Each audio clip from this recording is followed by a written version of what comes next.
Crazy week in the NFL. What's going on? I'm Dustin. Welcome to Fantasy Smack Talk.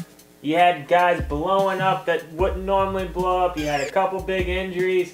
Obviously, that means there's a lot going on the waiver wire this week. So let's go ahead and get into the must-haves in all leagues. And there's a lot of them, especially at running back. We'll start with Andre Ellington. I'll just kind of plow through these guys so I can try to get through all of them.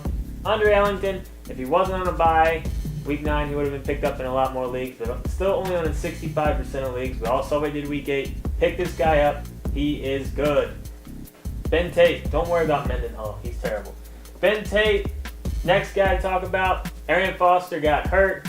Haven't exactly heard the extent of the injury just yet, but it just seems to be one injury after the next with Foster. Even though Tate's got some rib injuries going on, he still looks pretty decent. He needs to be owned in all leagues. Surprising to see he's only on 55% of leagues for one of the best handcuffs in all of NFL, but he needs to be on in a lot more leagues. Stacy, could not believe he was only on 75% of leagues. I've been talking about him for about 3 or 4 weeks now.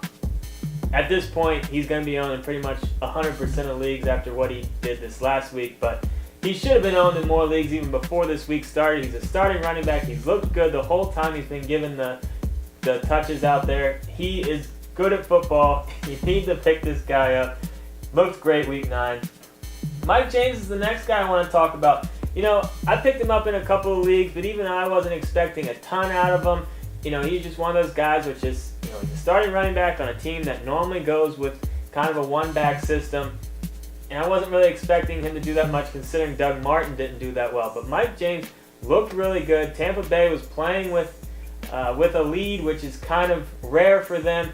One thing I will say about Mike James is they do tend to like Leonard a little bit more in the passing down, so I doubt James is going to have too many repeat performances, but if you can get him, that's instant trade value for you. Maybe throw some trades around with him in it, because I think his value probably is as high as it will be all year. But he did show us some things Week 9, so I do think he needs to be owned in all leagues at this point.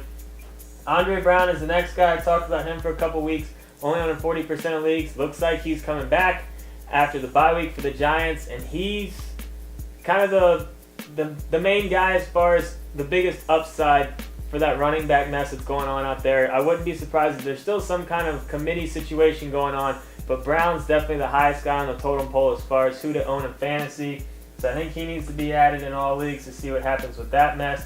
One receiver that I think needs to be added in all leagues, and that's Aaron Dobson, only on 35% of leagues. I talked about him last week. You know, it looked like he surpassed Tompkins on the depth chart, and now that's even more evident with Tompkins not even getting out in the field Week 9.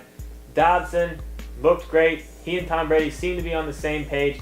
Tom Brady looked like the Tom Brady of old. That Patriots offense looked like the Patriots offense of old. We'll see. Maybe the second half will be a different story. Maybe Dobson will be a big reason why. Let's talk about some people to add in deeper leagues. Monte Ball's the first one, only in 40% of leagues. He continues to get a little bit more involved with the offense. They're coming off the bye. Hopefully he's learned that offense even more, and I do think he does have an upside for the second half of the season. Chris Ivory's another running back I think that's worth an add in deeper leagues, only on 50% of leagues. It's been kind of a mess out there, between him and Powell, like who's gonna get the carries. But right now Ivory seems to be kind of the guy to own. He's had two really good games out of the last 3, so I think he's definitely the one you want to own out of the 2. So if you're looking for a running back for your bench, I like him. Jonathan Stewart came back Week 10. A lot going on. Or came back Week 9. I like him in PPR leagues. In deeper PPR leagues, he's a decent guy to add to your bench. It's still a nasty timeshare that's going to happen between him and Williams, but I do think he still has value in deeper PPR leagues. Rashad Jennings is another guy to add in deeper leagues. Tell me if you've heard this one before, but McFadden is hurt. Rashad Jennings looked good as they played from behind, got involved in the passing game, which you gotta like. He's only on 10% of leagues. Riley Cooper, what a game this guy had. I'm still only calling him a must-add in deeper leagues, though. I think that was kind of fluky, but he and Foles seem to really be on the same page. I think Riley Cooper needs to be on a lot more leagues. If you're looking for a tight end, Tim Wright, talked about him last week with Tampa Bay. Mike Williams being out there, I think is definitely going to be more touches for Tim Wright, more passes going his way. Found the end zone for the second straight week. I normally don't like rookie tight ends, but he's a guy that's certainly on my radar. He and Reed out there in Washington, maybe making me rethink how I look at rookie tight ends in fantasy land. Nick Foles, I'm only calling him a must-add in deeper leagues. A lot like Riley Cooper. I think it was a little fluky, but there's definitely an upside here. I think he's a low-end QB1 at this point.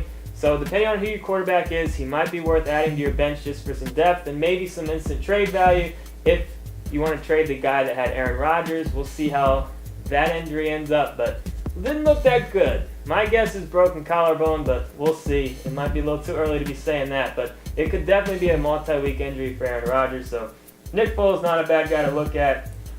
Pick up and play defense. I like Tennessee heading into Week 10, going up against Jacksonville.